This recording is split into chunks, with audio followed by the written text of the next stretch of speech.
So lawyers east, borealis, golden striates, you're planning various exploration techniques, including geochemistry, and then after that you figure, well, depending on the results, we can drill, we can sell, we can option, we can JV. So it sounds like everything's on the table for you. That's the strategy. Yeah, that was sort of the model originally, right? Like get a large land package, build up targets to sort of an advanced stage, permit everything, work on sort of de-risk the portfolio, and then have the optionality of, yeah, like you said, drill, JV, or sell.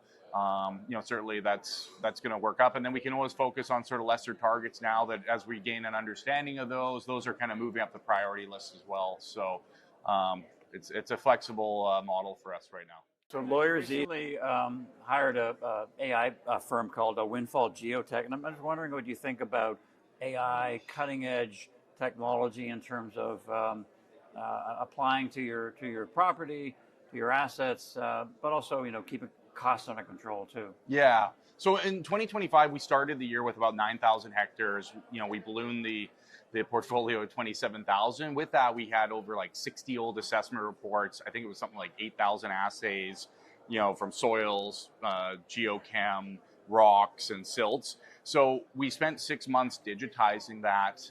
And then I asked our consulting geologist, Apex, what that would cost to recreate the work. And they said around like $10 million.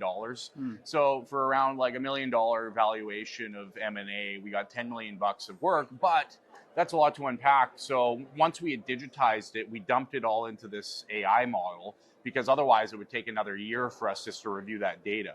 So AI, I think, is definitely the future. Like Industry 4.0 or the fourth industrial revolution will be the rise of AI, robotics. This is going to be a life-changing revolution of technology that's going to change the world. So we want to basically always be looking at the new technologies, because let's face it, in 10, 15 years, probably machines will be finding this stuff for us. So we want to be ahead of the curve here.